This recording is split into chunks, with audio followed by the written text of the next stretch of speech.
Hola, buenas tardes a todas y a todos. Desde la Fundación FEMAN damos inicio al ciclo de seminarios para abordar diferentes temáticas que actualmente están afectando a la sociedad en términos económicos, políticos, sociales y sobre todo de ciudad también. El día de hoy nosotros queremos comenzar principalmente con la crisis económica, ¿ya? Y el día de hoy es crisis económica, propuestas de reactivación, redistribución y democratización. Para ello contamos con tres expertos que han estado en el debate público en los últimos años, Marco Kremerman, Claudia Sangüesa y Nicolás Grau, Nicolás Grau se va a integrar en unos minutos más. Ellos tres vienen desde las líneas de investigación asociadas a la economía y quisiera contextualizarlos principalmente que este ciclo de seminarios se enmarca en las escuelas de formaciones que viene haciendo la Fundación FEMAN que se integra por seminarios, talleres y foros que se van a estar dando durante el mes de agosto y septiembre y que vamos a tener diferentes invitados, por lo tanto los dejamos a todos eh, invitados cordialmente para ello.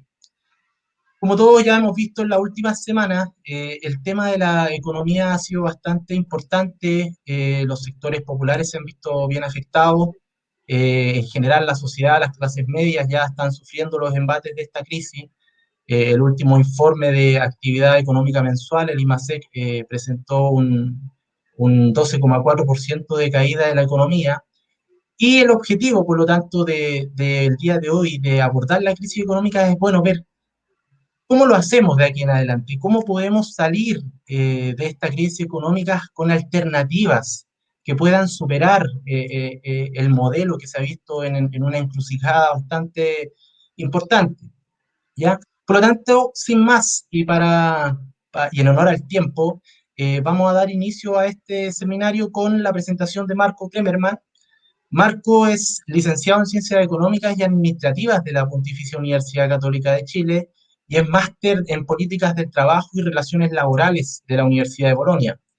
Actualmente él es investigador en la Fundación Sol y desde ya les damos las gracias a Marco por su participación en este seminario y bueno, te escuchamos, Marco.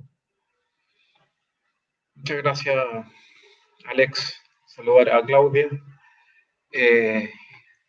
y a la Fundación por organizar estos espacios muy importantes para estos tiempos. Yo quería compartir 5 láminas que de alguna manera han sido parte de la reflexión colectiva de la Fundación Sol. La hemos estado trabajando en distintos espacios de formación popular, sindical, de distintas organizaciones sociales, donde nos parece muy relevante, antes de poder meternos a la situación de Chile, es analizar brevemente el contexto global. Y el contexto global, de alguna manera, para nosotros marca cualquier análisis, cualquier reflexión que uno pueda hacer de lo que está pasando en Chile, donde a veces uno cree que el comportamiento de los grandes grupos económicos puede ser bastante errático, con declaraciones burdas, pero que desde nuestro punto de vista no lo son, sino que obedecen a una situación particular de las últimas décadas. Nosotros con distintas organizaciones hemos ido armando un plan de reflexión colectivo en base al sistema histórico capitalista, en base a la escuela del sistema Mundo, de Wallerstein, de Arrighi, etc., que data desde los últimos 7 u 8 siglos, que da cuenta de cómo el capitalismo ha ido desarrollando sus procesos de acumulación en sus distintas fases, con distintos poderes y países hegemónicos en la medida que avanzamos en los siglos. Y en la etapa en que nos encontramos actualmente, que es lo que este seminario define como neoliberalismo o como crisis del neoliberalismo, nosotros la definimos, la entendemos como un proyecto político de restauración de poder de la clase dominante capitalista, que había perdido ciertos niveles de tasa de ganancia en la posguerra, desde el año 45 hasta el 70 aproximadamente. Y este proyecto político lo que intenta es poder recuperar esa tasa de ganancia, acrecentarla y desarrollar un régimen de acumulación flexible, distinto a la de las décadas pasadas, un régimen de acumulación financiarizado, donde las finanzas permean y se meten por todos los espacios de nuestra vida.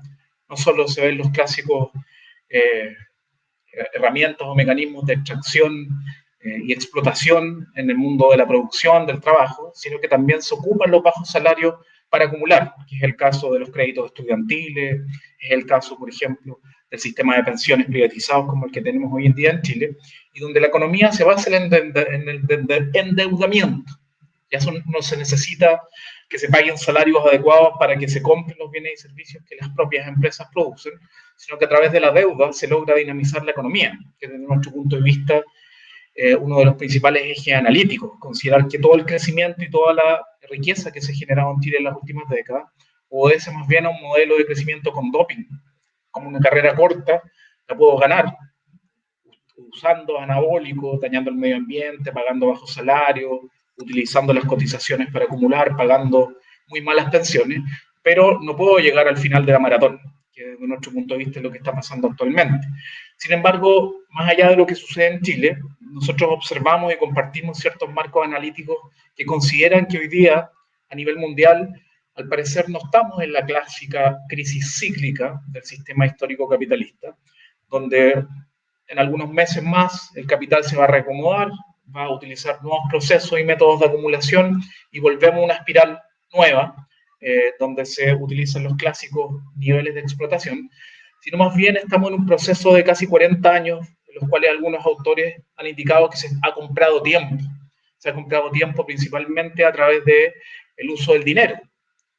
Inflación en los 80, deuda pública en los 90 y parte del 2000, deuda privada, es decir, endeudar a los hogares, a los trabajadores y trabajadoras, en del 2010, 2005 en adelante, y una combinación de ambas en el periodo actual, que parece bastante poco sostenible para reproducir un patrón de una década o un par de décadas nueva, una fase nueva. Por tanto, como reflexión, primero considerar que quizás más bien que en una crisis de hegemonía del sistema, donde potencias como Estados Unidos con China se disputa quién conduce, o una crisis cíclica, quizás podemos estar en una crisis de carácter más estructural, epocal, y por tanto el comportamiento de los grandes grupos económicos, del gran capital, podría ser bien distinto a lo que hemos observado anteriormente, comportándose más bien como aves de carroña y tratando de quedarse con los últimos pedazos de lo que queda en este siglo. Por eso que hay que estar desde nuestro punto de vista muy atento y muy conectado para observar los procesos que se van dando en Chile y que se han abierto durante los últimos meses, sobre todo con octubre del 2019 y la actual crisis sanitaria, que desde nuestro punto de vista acelera una crisis económica mundial. No la genera, sino que la acelera. En ese sentido, interesante, por ejemplo, lo que antes de fallecer alcanzó a reflexionar dentro de sus comentarios quincenales el sociólogo Manuel Wallerstein. Él consideraba de que durante el periodo prolongado de crisis estructural que hemos estado viviendo en estos últimos 3 o 4 décadas, que el neoliberalismo ha ido tapizando como supuestamente una recuperación de la economía mundial a partir de las crisis del petróleo de los 70, más bien se trata de una crisis que no ha parado, una crisis permanente. Y él considera que se observa una bifurcación entre dos modos alternativos de resolver la crisis. Uno que lo reemplaza con un sistema diferente, que de alguna manera conserva los elementos esenciales del sistema agonizante, y uno que lo transforma radicalmente. Concretamente dice, en nuestro sistema capitalista actual hay quienes buscan fundar un sistema no capitalista, que no obstante mantenga las peores características del capitalismo, a nivel de jerarquía, explotación y polarización, y hay quienes desean establecer un sistema que sea relativamente democrático e igualitario, un tipo de sistema histórico que nunca antes existió, y para él estamos en medio de esta batalla política. Por tanto, es muy distinto reflexionar si es que consideramos como plausible parte de este diagnóstico, este análisis, que estamos en medio de una batalla política por un sistema histórico distinto, versus analizar políticas públicas sueltas y desconectadas de esta situación a nivel global. En términos de nuestro país, aquí están las tasas de crecimiento del Producto Interno Bruto, que no es un indicador de bienestar de la población, sino que es solo un indicador de crecimiento de los bienes y servicios producidos en un año determinado, que da cuenta cómo sostenidamente la tendencia de las tasas de crecimiento es descendente. En los 90 se crecía en promedio un 7%, en los 2000 a un 5%, 4,8%, ya desde 2010 en adelante comenzamos a observar tasas por debajo del 4%, situándose más cerca del 2%, y hoy día parece muy difícil volver a tener tasas que incluso lleguen al 5%. ¿Para qué hablar del 7%? Para este año, por un efecto puntual de la crisis sanitaria, una crisis de la economía real sin precedentes, o con muy pocos precedentes en las últimas décadas, se proyecta que la economía pueda decrecer hasta un 7,5%. Sin embargo, la capacidad de crecimiento en el mediano plazo, lo que se conoce como el PIB tendencial, vale decir, independiente de los shocks de corto plazo, cuál es la capacidad de que Chile tiene de generar crecimiento utilizando los factores productivos a su máximo nivel, a toda disposición. De acuerdo a datos del primer trimestre del 2020, con suerte supera el 2% para el próximo quinquenio. Probablemente estas cifras se ajusten a la baja en las próximas semanas. Por tanto, tenemos un problema serio. El modelo chileno ya hizo lo suyo. Desde nuestro punto de vista, se creció con doping, insisto, pagando bajos salarios, alta deuda, dañando el medio ambiente. Pero hasta el propio Fondo Monetario Internacional indica que los países muy desiguales como Chile no pueden sostener tasas de crecimiento medias o altas. ¿Cuál es un buen indicador, un buen gráfico que nos permite observar este tipo de procesos? Aquí tenemos un gráfico en 3 coordenadas que nos muestra qué ha pasado con la deuda, con la economía y con los salarios. Si lo actualiza uno al 2018, al 2019, la realidad es muy parecida a la que aquí aparece, entre el 2003 y el 2016.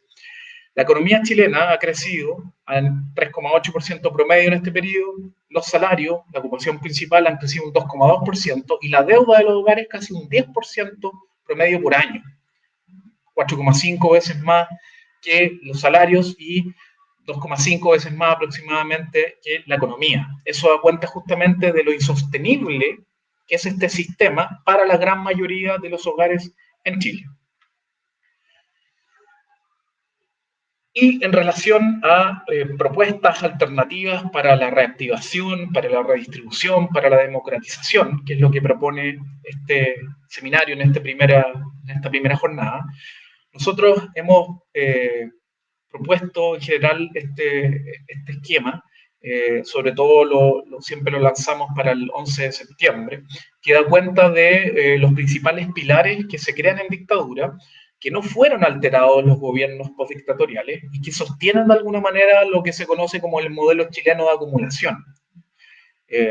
Allí está todo lo que tiene que ver con la privatización de lo que deberían ser derechos universales, la salud, las pensiones, la educación. Están todas las políticas que generan los procesos de acumulación originaria para el gran capital y que subsidian al gran capital, como el fomento, políticas de fomento forestal, la desnacionalización del cobre, todo lo que tiene que ver con las leyes del sistema bancario que permiten, y después con el retail, que permiten bancarizar de manera masiva a la sociedad, la privatización del agua, que es muy relevante, los derechos de agua justamente para los procesos productivos a disposición, versus la imposibilidad que tienen algunos territorios y algunos hogares con contar con agua potable. En términos laborales, el plan laboral de 1979, perdón, se me lo vuelvo a poner en grande. Ahí está, el plan laboral de 1979.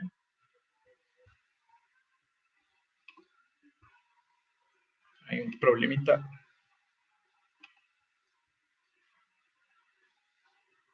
sé si se ve muy pequeño ahí, pero sí. El plan laboral de 1979 y la ley de subcontratación del mismo periodo, que se conoce poco, que son reglamentos complementarios del momento del plan laboral, marca el terreno y en las reglas del juego para que el capital y el trabajo disputen la riqueza y el crecimiento que se ha generado en los últimos 30, 40 años. ¿No? Eso es fundamental, porque de alguna manera da cuenta de las asimetrías de poder, de cómo no se permite que los sindicatos negocien colectivamente por sector económico, reducir el derecho a huelga a su mínima expresión, entre otras cosas, y sin duda la constitución política que permite generar una especie de cerrojo para que se hagan cambios profundos a los distintos pilares. Aquí sin duda falta todo lo que tiene que ver con el trabajo no remunerado, que también transversaliza todos los pilares y cómo se le invisibiliza y que es fundamental para los procesos de acumulación de capital, y todo lo que tiene que ver con el espacio, la vivienda, que es muy importante también considerarlo junto con las pensiones, la educación y la salud.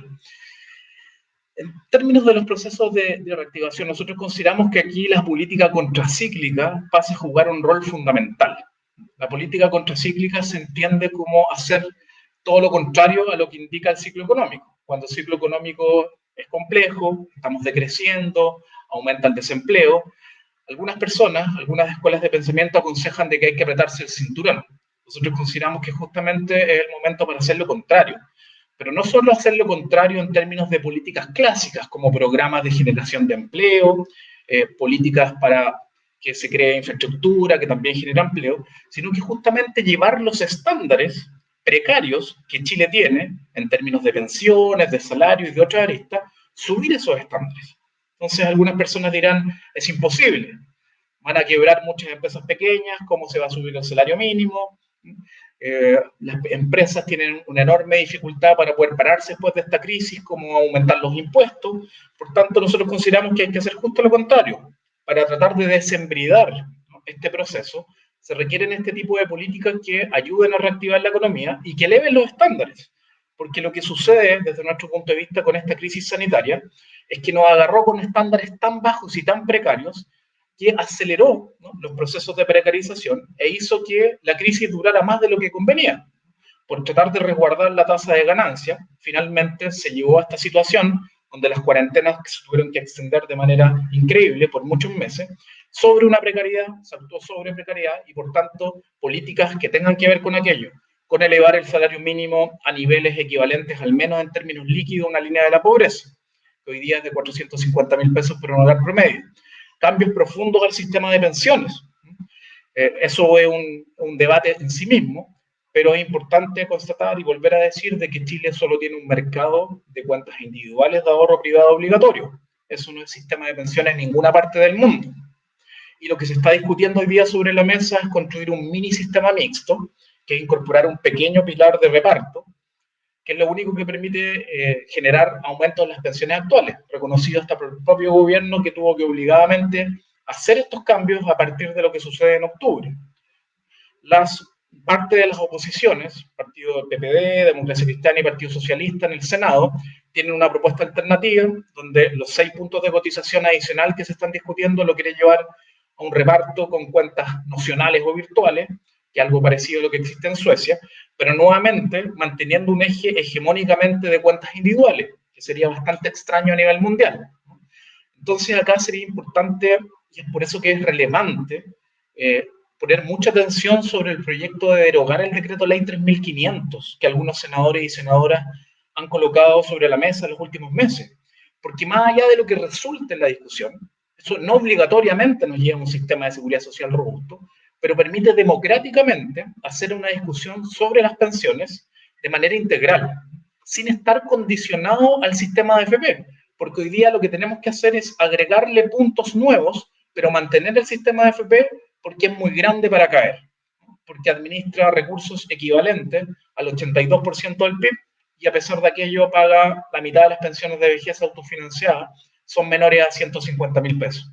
Por tanto, es muy importante poner el énfasis en el sistema de pensiones, porque se está discutiendo el modelo en su conjunto, porque se resolvería un problema para más de 1 millón de pensionados de vejez que actualmente reciben pagos del sistema privado, más el pilar solidario, que si se llegara a equiparar una pensión universal con montos suficientes, hoy día ni siquiera supera la línea de la pobreza, a pesar del 50% reajuste del pilar solidario en diciembre, ni siquiera supera para las personas de 80 años y más los 170.000 pesos, están 169.000 pesos ese valor.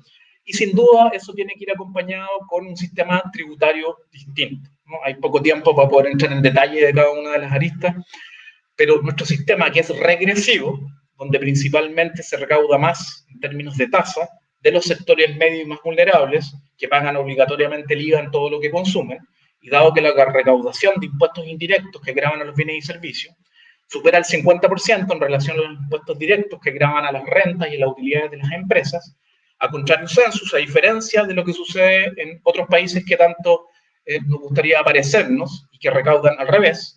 Chile tampoco tiene impuestos a los súper ricos, a los grandes patrimonios. Tenemos un sistema parcialmente desintegrado, donde el 65% de los impuestos que pagan las empresas por sus utilidades le sirven como crédito a los dueños de las empresas, que es bastante exótico también a nivel mundial.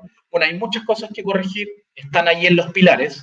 Es importante considerar que en esta pasada el avance gradual, pasito a pasito, ¿no?, Si bajáramos la desintegración de 65 a 50, el salario mínimo lo subimos en 20, no desactiva ninguna crisis, no permite reactivarnos y finalmente nos mantiene en una crisis política, social, económica, cultural severa. Nosotros consideramos que hay que ver esto de manera global, en perspectiva, independientemente de que sin duda en términos políticos hay un rechazo fundamental de parte de quienes se han beneficiado de este modelo por tantas décadas, eso siempre va a estar presente, hay que considerarlo, sin duda, hay que considerar la correlación de fuerza a nivel político, y con esto termino porque creo que estoy ahí justito en el tiempo. La situación en términos de empleo también da cuenta de un escenario que va a ser particularmente complejo. Las cifras de empleo se quedan cortas al mostrarnos tasas abiertas de desempleo, pero cuando uno complejiza el análisis con estos indicadores que se llaman de subutilización del empleo, que incorporan el desempleo abierto, esa persona que está buscando trabajo y no lo encuentra, que son casi 1 millón de personas actualmente, se incorpora a los subempleados, que son personas que trabajan jornada parcial, pero de manera involuntaria. Un ejemplo, alguien que quiere trabajar y necesita trabajar jornada completa y encuentra una pega de 10 horas. Es un desempleo por hora equivalente, son 522.000 personas. Si consideramos toda la fuerza laboral potencial, que son personas que se fueron a la inactividad porque creen que no van a encontrar pega en esta pasada, aunque están disponibles para trabajar, y porque no pueden ir a buscar pega por la cuarentena, que aumentó estrepitosamente y tenemos 2 millones de personas en esa situación, más los ocupados ausentes que están escondidos en la ley de protección, entre comillas, del empleo, que aumentó en cerca de 800.000 personas con respecto al año pasado.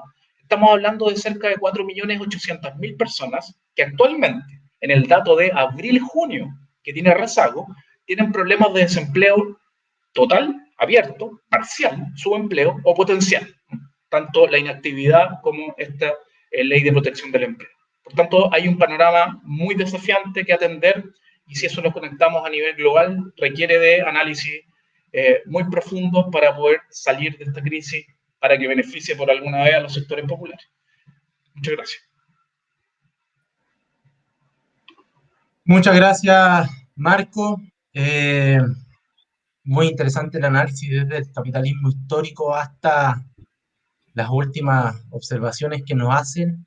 Quiero recordarle a todos quienes nos están viendo que si alguien tiene alguna duda o pregunta para lo que ha presentado ahora Marco, por favor nos deje sus preguntas a través de las plataformas en las cuales estamos transmitiendo, Facebook, YouTube, ¿ya? Estas preguntas van a ser leídas al final de la exposición de los panelistas y para que puedan ahí profundizar y poder responder a sus preguntas.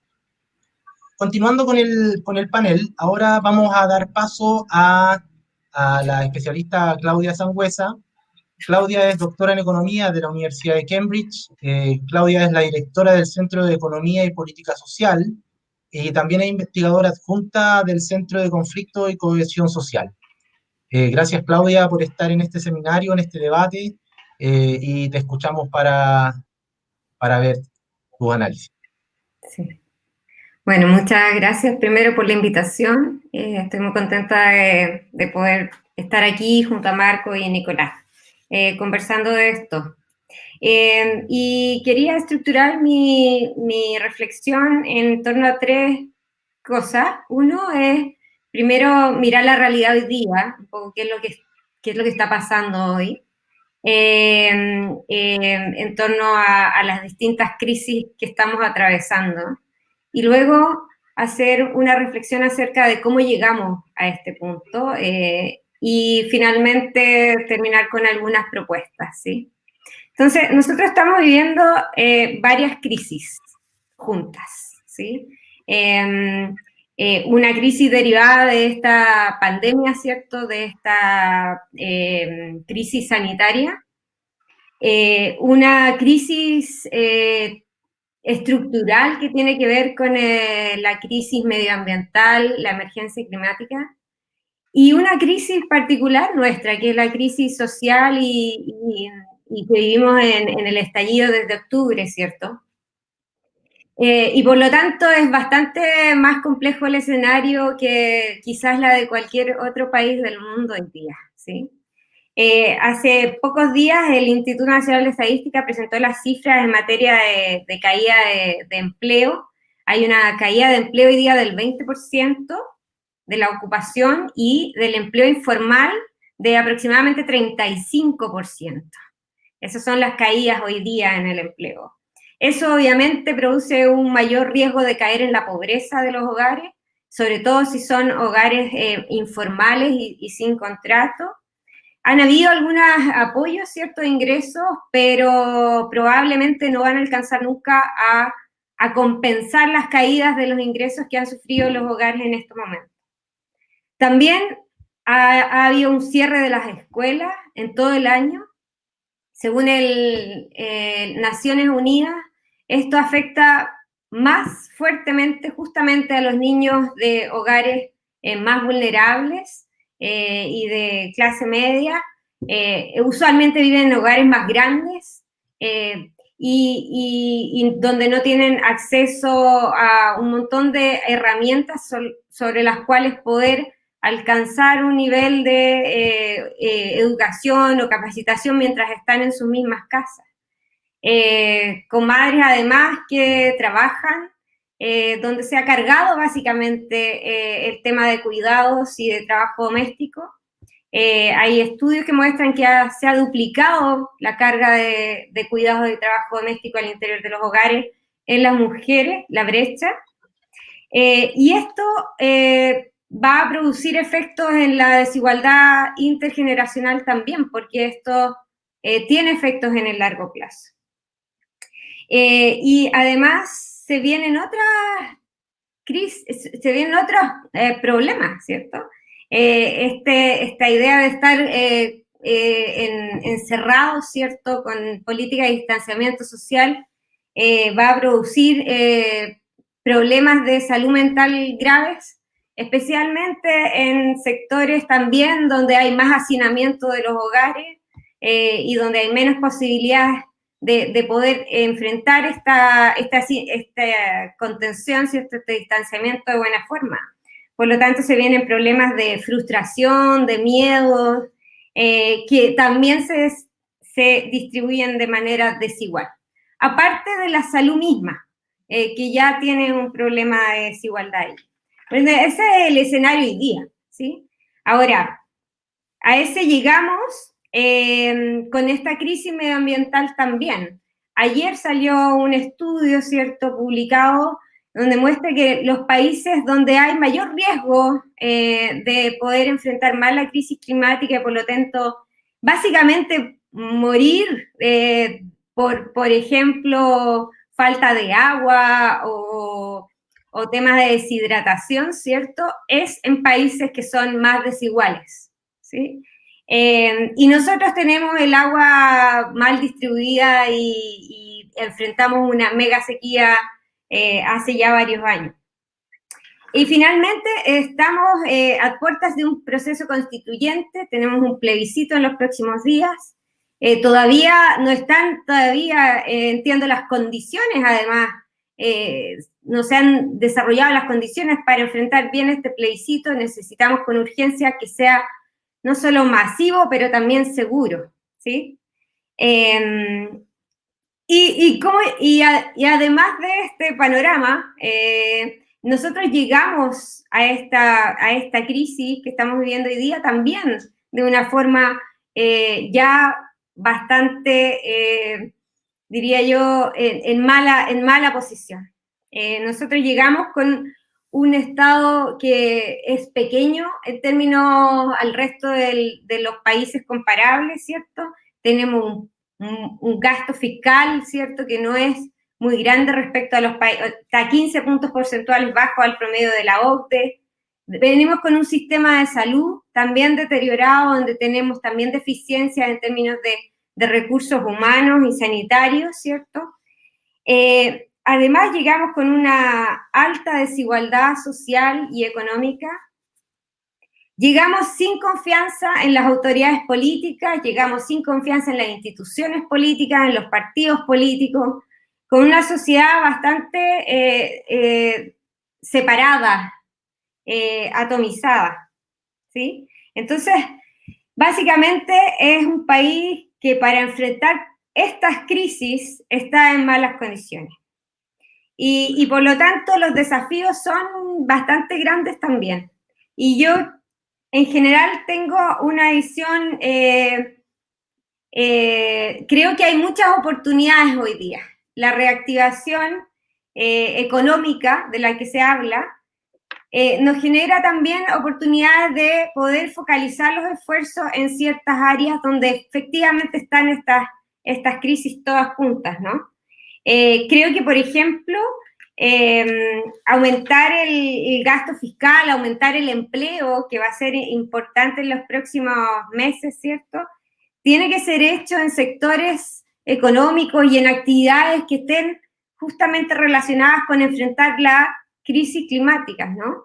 Tenemos desafíos importantes ahí que no hemos hecho lo suficiente, pero el desarrollo de nuevas tecnologías para enfrentar todo el tema de productivo, para ahorrar agua también, y para producir bienes que son los que necesitamos en estos momentos que no contaminen el medio ambiente. Hay toda una demanda, ¿cierto?, por que todavía no hemos satisfecho con herramientas de poder reciclar, por ejemplo, obligatoriamente a nivel país, poder tener calefacción en todas las casas que sean con energías renovables, ¿cierto? Hay varias de esas tecnologías ya desarrolladas, pero no ha sido invertido. Y por lo tanto el país y efectivamente el Estado debería tener un rol relevante aquí en liderar ese tipo de inversiones, ¿sí?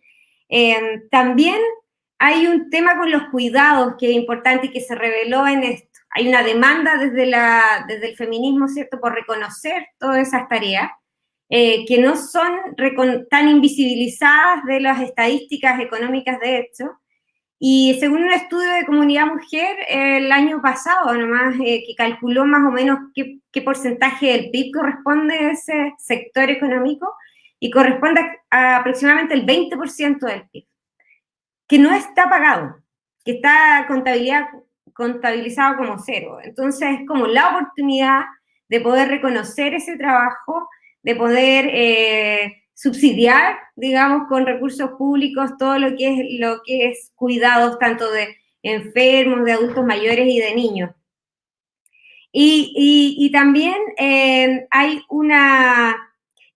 cosas más de largo plazo, diría yo, que tiene que ver con recursos, de dónde sacamos recursos para financiar este mayor gasto fiscal, y tiene que ver con mejorar la progresividad del sistema tributario, ¿cierto? Y ahí hay varias propuestas que han estado discutiéndose, como un impuesto a la riqueza, por ejemplo, que tiene varios desafíos de implementación, pero que sería muy, si se pudiera hacer bien, digamos, sería muy eficiente, porque Chile es el país que tiene más alta riqueza per cápita en América Latina, según los informes internacionales, y está bastante mal distribuida. Entonces, un pequeño impuesto a muy pocas personas podría recaudar muchísimos recursos. Por otro lado, falta aumentar la progresividad del impuesto a la renta, ¿cierto?, con tasas marginales más altas. Y también algo que estamos al debe es en las contribuciones a la seguridad social. Como Chile tiene un sistema de ahorro obligatorio, las cotizaciones que hacemos nosotros no son consideradas contribuciones a la seguridad social. Las únicas contribuciones a la seguridad social que tenemos son el aporte al Fondo Solidario del Seguro de Cesantía, y por lo tanto cualquier contribución adicional que vaya a un sistema de seguridad social va a aumentar las contribuciones a la seguridad social. Y por otra parte, por último, se necesita, creo, reconstruir la seguridad social. No sé si reconstruir o más bien construir. En términos de la discusión internacional se habla de un estado de bienestar 3.0. Nosotros no tenemos ninguno, así que para nosotros sería como el estado de bienestar 1.0. Pero necesitamos construir esa seguridad social, tanto en salud con el sistema de seguro universal, ¿cierto?, para la salud, que también aumentaría entonces las contribuciones a la seguridad social, aumentando el gasto público en el sector de salud, que es importante y estamos bajo en eso. Y también necesitamos un sistema de seguridad social en el sistema de pensiones. Y para eso tenemos ya muchas propuestas en la mesa y necesitamos avanzar hacia allá. Otra de las políticas que está discutiendo también es el aumento de la base del impuesto a la renta. Hoy día muy pocas personas pagan el impuesto a la renta, solamente un 15, 20%, pero yo creo que ese tipo de políticas solamente es factible si es que mejoramos en realidad la progresividad del sistema tributario. Y de ahí podrían también entrar varios recursos. Eso. Muchas gracias. Muchas gracias, Claudia. Creo que ya con varios insumos que han salido ya a la luz con las dos presentaciones, que son la de Marco y la de Claudia, podemos tener quizás algunos cuestionamientos, algo que podríamos tener en órbita para la discusión final. Marco señalaba que el Estado es un conjunto de relaciones de fuerza, en donde hay que comenzar de alguna u otra forma a establecer las medidas, las propuestas en las cuales se va a ir dirigiendo esta quizás superación al neoliberalismo. Y Claudia, en ese sentido, apunta a algo sumamente importante, que es el impuesto que hoy día se dice a los súper ricos. ¿Ya? Y en estas relaciones de fuerza, precisamente el ministro Monkever hoy día ha dado un portazo a ese tipo de medidas y señala que no es lo que se quiere de este gobierno principalmente.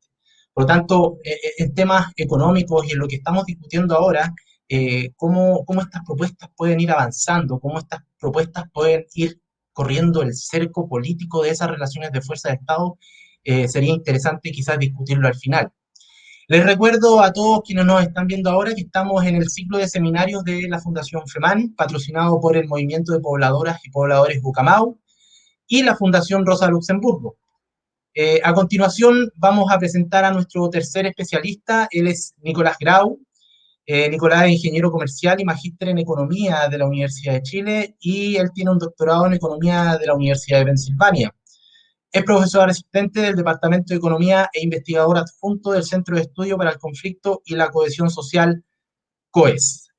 Y les recuerdo también a quienes nos están viendo que por favor, cualquier pregunta que tengan para los expositores, no las dejen en las redes sociales para nosotros hacerla al final de este debate. Muchas gracias, Claudia, por la presentación y damos la bienvenida a Nicolás Grau, a quienes escuchamos atentamente. Gracias, Nicolás, por estar acá. Hola, Alex. Y hola a Claudia y a Marco. Disculpen que me sumí como 1 o 2 minutos tarde. Estaba terminando el paseo con mi hija, que no hace mucho podemos hacer paseo, así que lo estábamos aprovechando. Voy a compartir la presentación. No sé si voy a lograr hacer eso. Sí, puedes presentar, Nicolás. Ahí, sí. Share screen. Sí.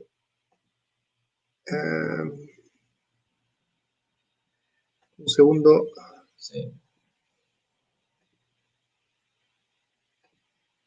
Por mientras que Nicolás conecta su presentación, reiterarles, por favor, dejar las preguntas en las redes sociales a todos quienes nos están viendo para poder hacérselas a los expositores al final de este seminario y así generar debate y cualquier duda para que ellos la puedan responder. Ahí se ve, ¿no es cierto? Sí, se ve. Ya. Bueno, tengo la suerte de hablar al final, que tiene la ventaja que puedo saltarme ciertas cosas que tenía pensado hablar y que son bastante coincidentes con lo que dijo tanto Marcos como Claudia.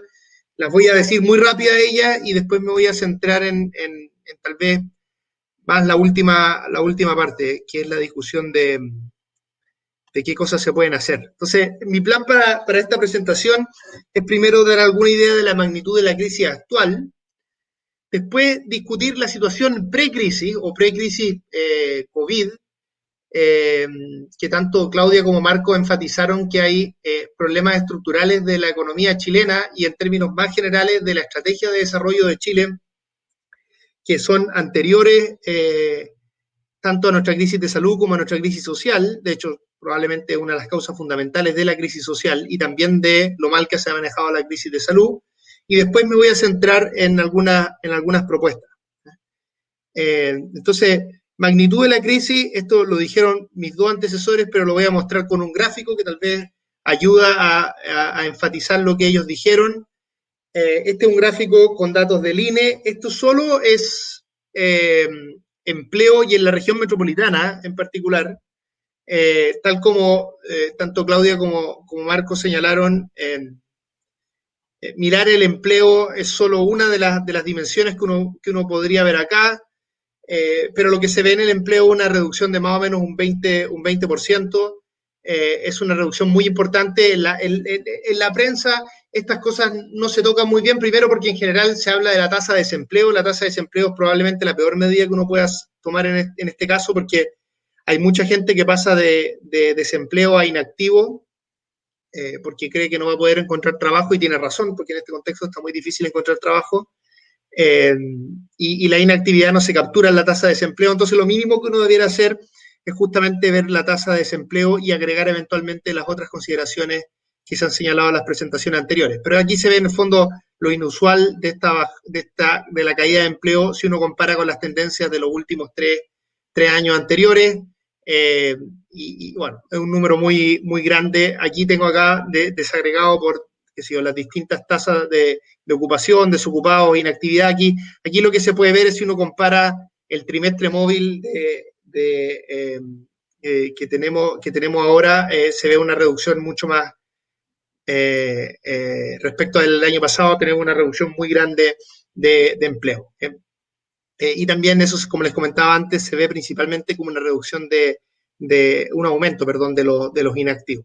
Como pueden ver ustedes acá, la tasa de desocupación no aumenta tanto, porque justamente eso está siendo escondido por el tema de la inactividad. Y es por eso, y tal vez si alguna cosa tienen buenas las crisis, es que pueden permitir que todos aprendamos cosas, ¿no es cierto? Y esta puede ser una buena oportunidad para empezar a utilizar otras tasas de desempleo. Aquí en parte esto lo enfatizó también Marco, como la tasa de desocupación ampliada, ¿no es cierto? Que incluye también a la gente que no necesariamente está buscando empleo, pero querría tener un empleo, pero simplemente piensa que no vale la pena buscar. Ahora, déjenme gastar el grueso de mi exposición en las dos segundas partes, aprovechando, insisto, lo que ya se presentó antes, que es caracterizar en cierta medida la situación de Chile pre-crisis y sus problemas estructurales, y después discutir las propuestas que uno podría tener para solucionar estas crisis. Es un poco obvio lo que voy a decir, pero vale la pena señalar que obviamente mi postura está marcada principalmente por lo que voy a decir, por mis posturas políticas, que es una postura política de izquierda, en particular parte de la tradición que uno entendería como la tradición socialista, porque yo tendería a pensar que parte importante del diagnóstico que voy a hacer ahora es un diagnóstico que eventualmente personas incluso de derecha la podrían compartir, pero donde probablemente tendríamos mucha diferencia es en las propuestas. Ahora, eso no es menor, porque si efectivamente con ese mundo por lo menos hay cierto acuerdo respecto al diagnóstico, o a algunos elementos del diagnóstico, uno por lo menos a ese mundo le debiera exigir propuestas que aborden esos problemas estructurales que están en el diagnóstico. Mi impresión es que en eso la derecha chilena, además de ser un representante político de ciertos intereses específicos, tampoco ha hecho una propuesta razonable que sea consistente con incluso su mismo diagnóstico. Entonces, mi diagnóstico tiene 4 partes. El primero es que Chile y el mundo tiene una crisis socioambiental que se expresa de distintas maneras. Tal vez la forma más dramática, en la que se expresa en el caso chileno, es por un lado con las zonas de sacrificio, y por otro lado con la sequía y con la sequía que llevamos por una década y por la tremenda desigualdad con la que se vive esa sequía, ¿no? Es importante esto porque no es solo una crisis ecológica, sino que es una crisis también, una crisis social, ¿cierto? Porque esos problemas ecológicos se enfrentan o perjudican de manera muy distinta a distintos sectores de la población, así como la crisis sanitaria que estamos viviendo en este momento también perjudica de manera heterogénea a distintos sectores de la población, a los sectores más populares, a los sectores más pobres, les pega más fuerte. Entonces, esta crisis socioambiental se expresa, por un lado, por estos, como decía antes, por las zonas de sacrificio, y también, por ejemplo, por el acceso al agua. Nosotros cuando participamos en la campaña presidencial del Frente Amplio, en algún momento hicimos un mapeo, que lo hicimos a partir de investigaciones de otras personas, sobre conflictos socioambientales en Chile, y cuantificábamos que había más de 100 conflictos socioambientales de diversa índole, ¿eh? Que en general estos conflictos tienen que ver con que hay un problema general, insisto, de ecológico en el mundo, y en particular en Chile, pero donde estos conflictos pegan de manera muy distinta. Entonces, por ejemplo, los beneficios, hay una estrategia productiva que significa sacar un recurso natural de un lugar específico, eso genera una serie de beneficios económicos, pero esos beneficios económicos se reparten principalmente lejos de ese lugar, ¿no es cierto? Y el lugar donde se extraen esos recursos es donde queda principalmente la contaminación, ¿cierto? Entonces, no solo se produce una desigualdad en términos de ingreso y costo, o de ingreso, sino también se produce una desigualdad en términos de lo que se llama, insisto antes, la zona de sacrificio. Entonces, una primera característica del modelo chileno es que tiene una crisis socioambiental muy importante, que se ve expresada en una reducción de la calidad de vida de amplios sectores de la población, y que tiene además expresiones concretas en términos de conflictos socioambientales, que uno los puede caracterizar y que llevan mucho tiempo. Un segundo aspecto estructural de la estrategia chilena, y que esto lo tocó Marco, es que hay un agotamiento de la estrategia de desarrollo chilena. Uno puede tener una visión positiva de lo que era Chile en los 90 o negativa. Yo tengo una visión más bien negativa, ¿eh? Pero más allá de si tenemos una visión negativa o positiva, todos tendrían que acordar que esa estrategia de desarrollo, por ejemplo, expresada en sus tasas de inversión, expresada en sus tasas de crecimiento, ha mostrado un profundo agotamiento en el último tiempo. Hay distintas formas de medir esto. En Chile siempre se ha hecho poca innovación, pero particularmente se ha hecho muy poca innovación, lo que se ha expresado en que ha habido pocos aumentos de la productividad de la economía, comparado con antes. Segundo, está agotada la estrategia de exportaciones. Chile, entre la última parte de la dictadura y todo el periodo de los 90, amplió bastante su canasta de exportación. Sigue siendo un país bastante, digamos, donde el cobre tiene mucha importancia, en particular los recursos naturales, y sin tanto valor agregado, pero a pesar de eso pudo ampliar la canasta de bienes que exporta, y además lo amplió en términos de los países que lo hace. Y esa también, como si uno midiera simplemente esto como en cantidad de productos nuevos que se están exportando, eso también está muy agotado en Chile, lleva 15, 10 años agotado. Entonces, productividad, exportaciones y recursos naturales. Además, los recursos naturales son, a pesar de que esto no se contabiliza en general en cuentas nacionales, se agotan, ¿no es cierto? Y tienen una mayor rentabilidad en un momento y después tienen menor rentabilidad después, ¿eh? Por eso es tan importante, entre otras cosas, capturar esa renta en términos públicos, ¿eh? mientras dure. Entonces, hay una serie de condiciones que dan una idea de que la estrategia productiva de Chile está agotada. Ya tenía problemas antes, ¿no es cierto?, a los que me voy a referir los dos que siguen, que son problemas que incluso se tenían en los 90 y, por cierto, en los 80, pero lo que es nuevo es en los últimos 15, 20 años un agotamiento de la estrategia de desarrollo, o la estrategia de crecimiento, como algo más específico. Dos puntos más, distintos temas de desigualdad. Primero, Chile, y esto no es algo nuevo de los últimos 15, 20 años, sino que algo que tiene, qué sé yo, toda la historia de Chile, 200 años, y que se exacerbó en la dictadura, pero esto es algo que no inventó la dictadura. Chile tiene una desigualdad de ingreso y de riqueza muy alta.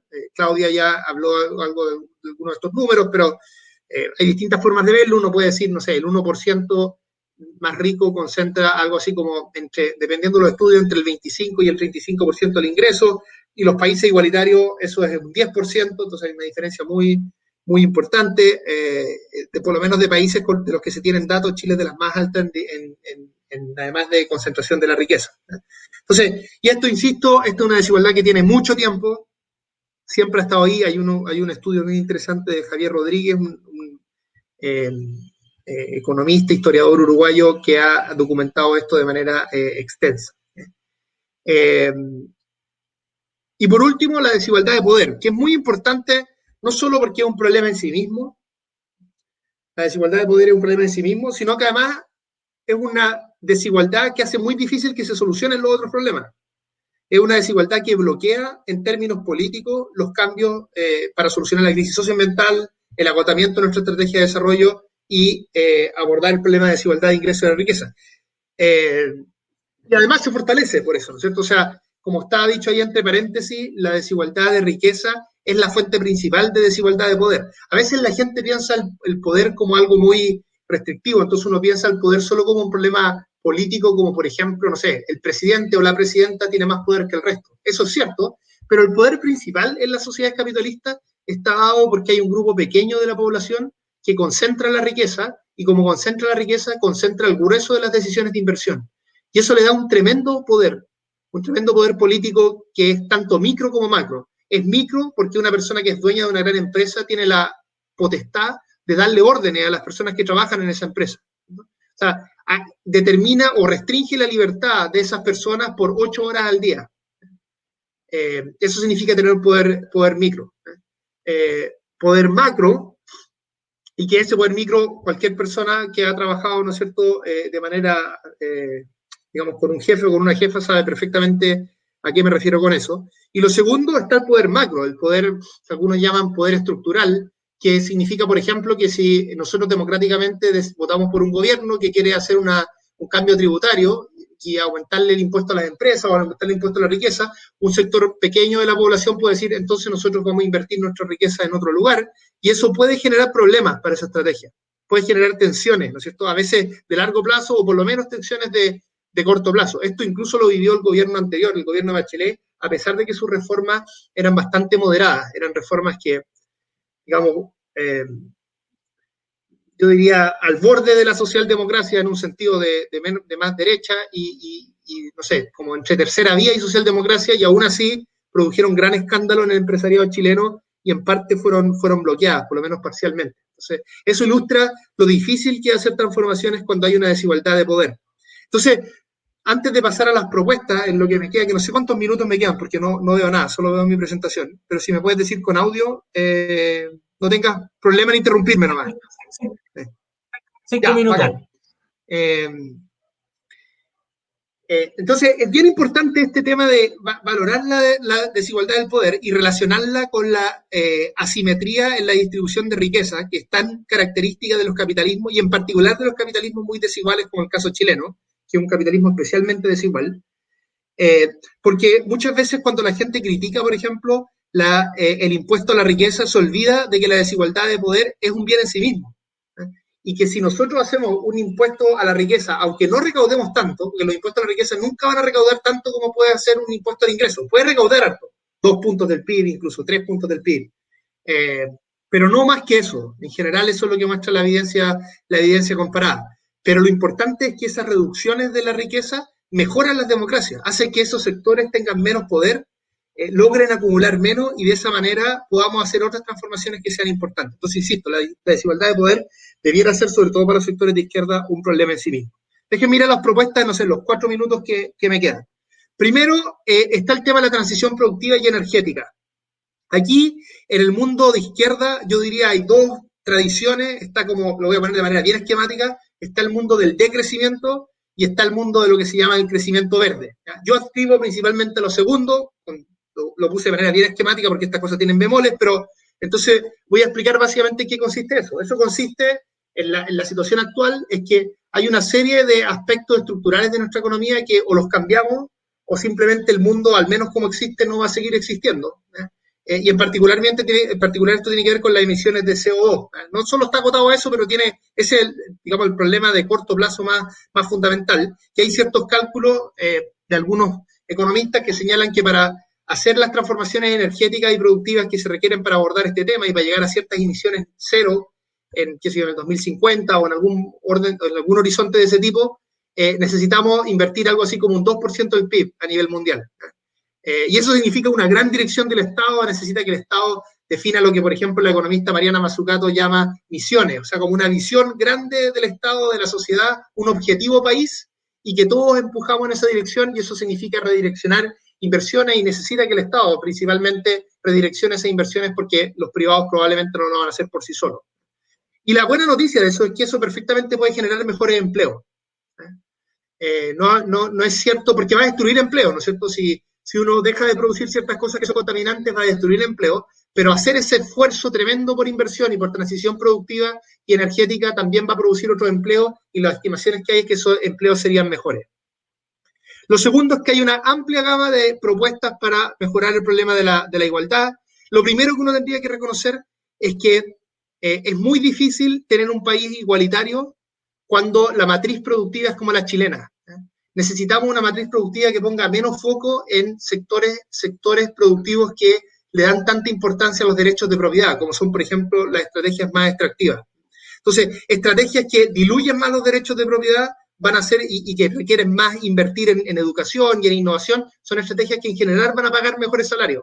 Y como van a pagar mejores salarios y van a distribuir mejor lo que se produce, vamos a tener que corregir, entre comillas, menos a través del Estado. Vamos a tener una distribución antes de la redistribución que va a ser mejor. Entonces, la estrategia productiva también impacta en la desigualdad, impacta tanto en la desigualdad de poder como en la desigualdad de ingresos. Segundo, negociación colectiva.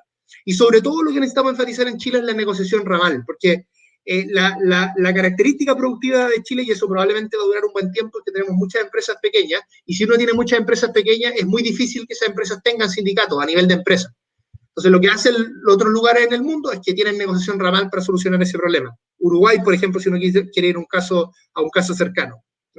Y tercero, impuestos. Impuestos a la riqueza, impuestos a los ingresos, todo esto progresivo, y además impuestos a la renta de los recursos naturales. Todas esas cosas hay que hacerlas. Esas cosas tienen un fin en sí mismo, porque todas ellas permiten reducir la desigualdad, pero además son vehículos son instrumentos para reducir la desigualdad, porque si se gastan bien en salud pública igualitaria para todos, en educación también igualitaria y pública para todos, todas esas cosas permiten reducir la desigualdad en el largo tiempo. Y lo último que quiero comentar es propuestas para, no sé, en 1 minuto o 2 minutos si puedo, propuestas para distribuir el poder. Aquí 3 propuestas que quiero enfatizar. 4 propuestas, me faltó una que es la que está después. La primera, hay que discutir formas alternativas de propiedad.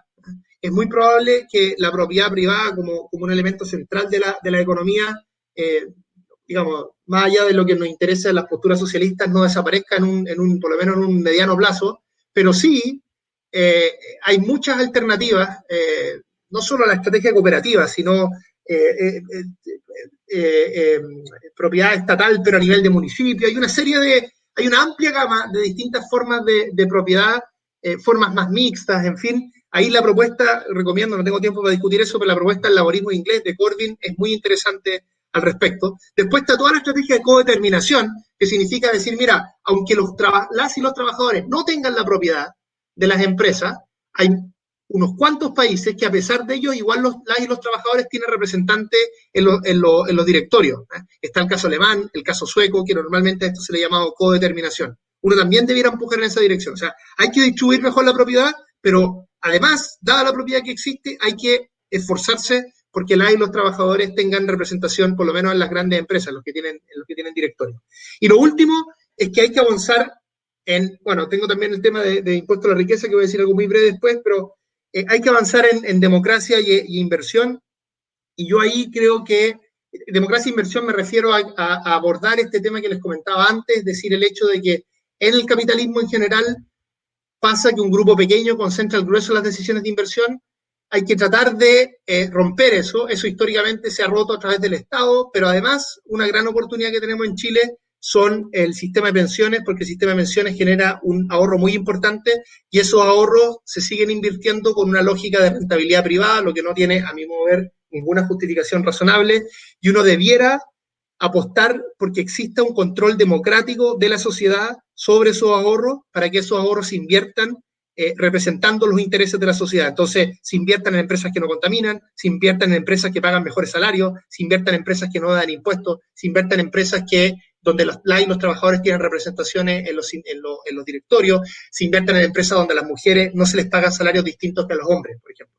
Todo eso se puede hacer y aquí yo termino con esto, tengo una diferencia con la estrategia de pensiones, de pensarlo todo en un sistema de reparto. A mí me gusta más la idea. Comparto, o sea, para despejar dudas, comparto que no hay por qué tener AFP, porque además, ¿por qué alguien tendría que lucrar con eso?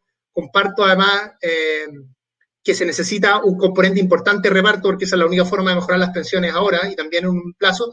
Pero lo que yo no creo, lo que no comparto es tener un sistema que sea principalmente de reparto o solo de reparto, porque creo que es perder una oportunidad de tener esos ahorros. Déjenme decirlo esto en una frase nomás.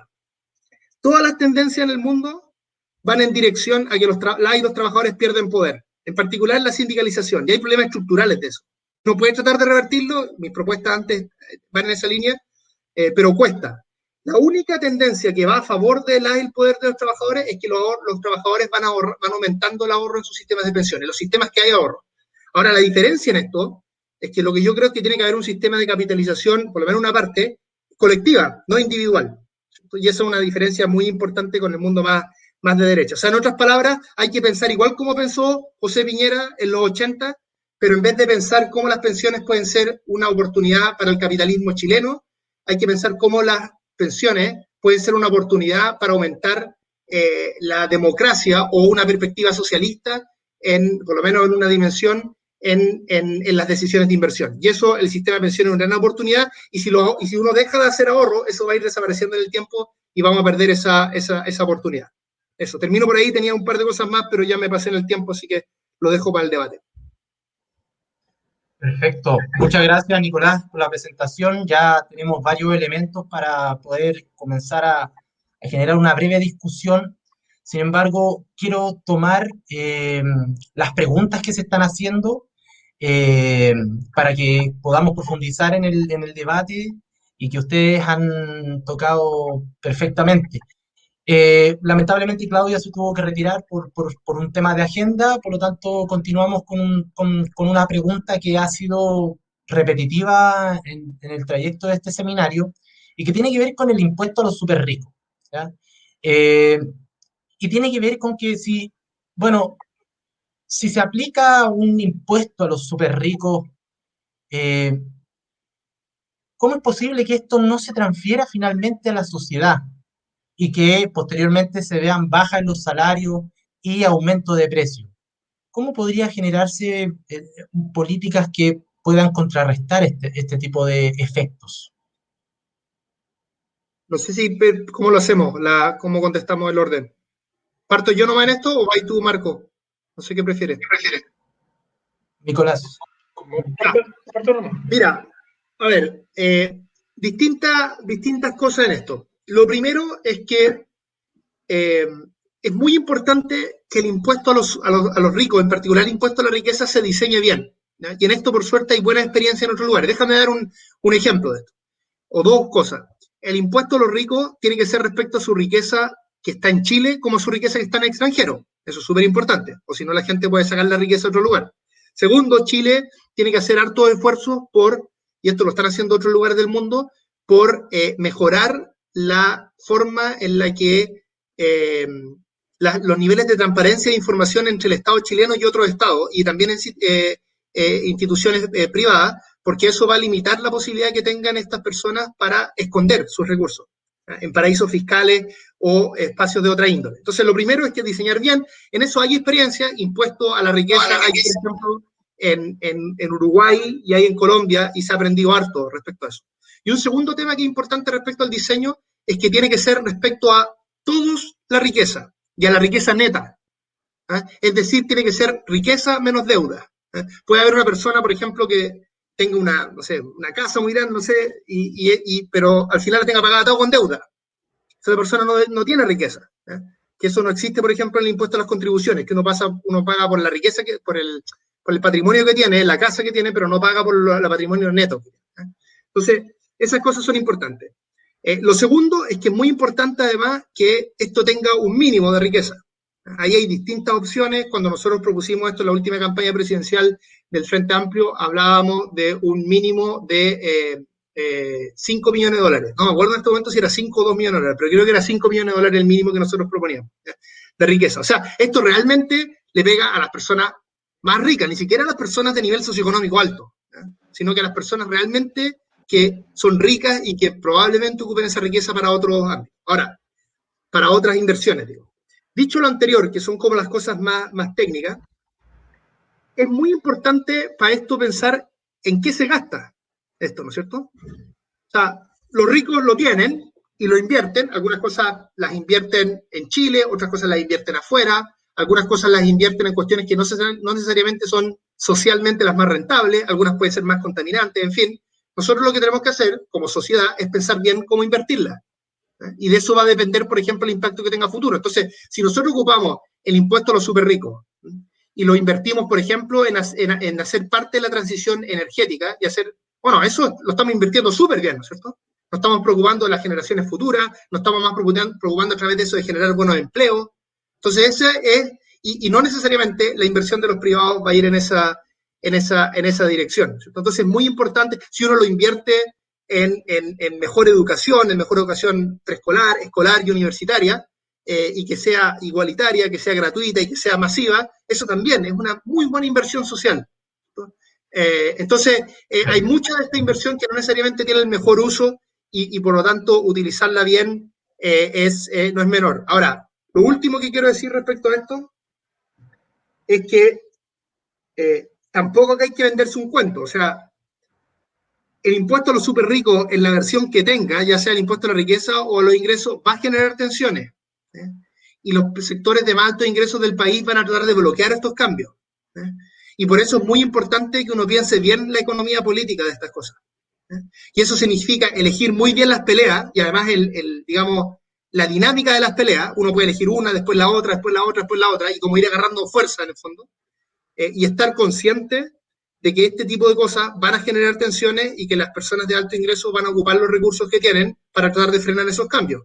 Y esos recursos son amenazar que van a invertir menos y cosas de ese tipo. Por eso ahí puede ser tan importante también, por ejemplo, los fondos previsionales, porque pueden ser formas de compensar esa capacidad que tienen los sectores más ricos de amenazar invertir estas cosas en otros recursos. Y lo último, aquí sí que lo último que quiero decir es que hay además otras propuestas, pero que estas son propuestas que yo diría más, que estas sí que sí están alejadas de nuestra situación actual, que es, por ejemplo, la propuesta del último libro de Piketty, que es lo que propone hacer un impuesto a la riqueza, muy progresivo, que es casi confiscatorio, uno diría, en los últimos niveles, a personas de más alto ingreso, o sea, que no permite que la riqueza llegue a cierto nivel, y él lo que propone es recaudar a través de eso un 5% del PIB, que es mucho, comparado con lo que uno hace en otros países con impuesto a la riqueza, y él propone distribuir esto para todas las personas de 25 años como un capital para cada una de las personas.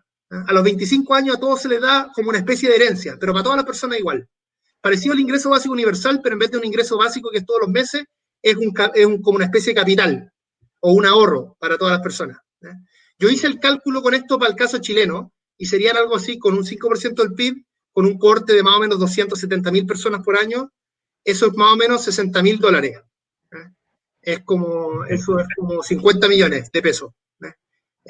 También uno podría pensar cosas de ese tipo, pero yo creo que estamos alejados de eso, es todavía mejor pensar lo que estaba comentando en el caso anterior. Perfecto. Marco, y en esa misma línea, ¿cómo lo ves tú? El tema del impuesto a los súper ricos en diálogo con el tema de pensiones y, y cómo esto se puede ver, evitar que se vaya a la sociedad finalmente a salario, etcétera, etcétera. Sí, yo creo que cualquier reforma tributaria progresiva, ya sea impuesto a los súper ricos, una desintegración mayor del sistema tributario actual, u otro tipo de impuestos, sin duda con la realidad chilena tiene un riesgo. Con los niveles de concentración que existen en los distintos sectores económicos, la oligopolización de la economía, y con un modelo de relaciones laborales muy débil, existen altas probabilidades de que esto se traspase a los trabajadores como clase trabajadora y a los trabajadores cuando compran los bienes y servicios, ¿no? En otros países la afectación puede ser menor en la medida que existen mecanismos de contención, ¿no?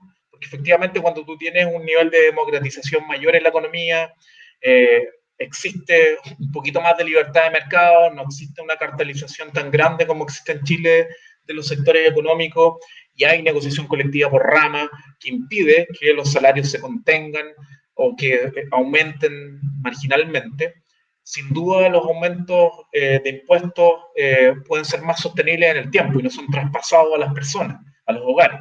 Entonces, yo creo que, por un lado, a mí yo estoy de acuerdo, obviamente, con que el sistema tributario tiene que cambiar abruptamente, tiene que ser progresivo, gravar a los más ricos. Hay mucho que hacer también en términos todavía de elusión, evasión. Otra vez veía un PowerPoint de Michael Jorrat, que es especialista en el tema, que mostraba que los niveles de evasión del IVA, de impuesto a la renta, eran casi de 8% del PIB en Chile, principalmente en los sectores más ricos. Entonces yo creo que es importante en términos de hacer política, poder determinar cómo efectivamente, esa pregunta a mí me parece central, cómo esto no se traspasa. Y para que no se traspase tiene que ir en línea con otro tipo de cambios. Yo sé que cuesta pensar aquello, porque hemos estado operando en el gradualismo máximo en las últimas décadas. Hay distintas visiones, algunos dicen que no se ha podido hacer otra cosa, otros faltas de convicción, hay distintas tesis. Pero yo creo que la crisis en la que estamos metidos a nivel mundial y a nivel chileno obliga a hacer cambios en paralelo, que son las que nos permitirían justamente poder contener estos efectos contraproducentes de las medidas, como la pregunta que realiza quien nos está acompañando. Y respecto a los temas de pensiones, yo creo que hay que entender bien que es un sistema de pensiones de reparto. Un sistema de pensiones de reparto con reservas técnicas, porque el reparto puro es una caricatura que hacen los defensores del sistema para decir de que la plata se va, de que los ahorros se fuman. El reparto con reservas técnicas, que es lo que tiene gran parte de los países capitalistas del mundo, desde Japón, sociedad completamente envejecida que tiene excedentes en su fondo de reservas técnicas, que es donde se deja los excedentes del dinero que recaude y que no gasto en pagar pensiones, porque entrego buenas pensiones, tengo beneficios definidos con tasas de reemplazo por años cotizados, pero dejo un excedente para hacer frente a los cambios demográficos. Bueno, esos fondos también se invierten, se capitalizan colectivamente y sin AFP. No es necesario que existan AFP y tampoco es necesario que esos ahorros sean tan grandes, porque ahí hay una tesis, con esto termino. Hay un investigador que es Robin Blackburn, que es especialista en temas de pensiones, que un poco en la línea de lo que mencionaba Nicolás, que menciona de que esto se puede ganar por dentro. Vale decir, de que los trabajadores controlen ese ahorro y que ellos sean quienes decidan dónde se invierte, que sean accionistas de las empresas, que por dentro ganen el control de las empresas. Y hay otros que sostienen que eso es una derrota anticipada, ¿no? Ganar por dentro el capital es imposible, como por construcción. Entonces es interesante ver esas dos tesis. Yo considero de que jugarle por dentro al capital es de probabilidad muy baja de poder ganar ciertos espacios de democratización económica y de la sociedad. Yo creo que acá lo que se necesita es habilitar la posibilidad de que nos ayudemos entre nosotros mismos y nosotras para construir un sistema de pensiones. Lo que en el mundo está habilitado, en Chile está deshabilitado. Lo único que está habilitado en Chile es que los trabajadores subsidien al capital con las inversiones que realizan las AFP. Yo creo que el debate es interesante porque hoy día tenemos 4 posturas en pensiones.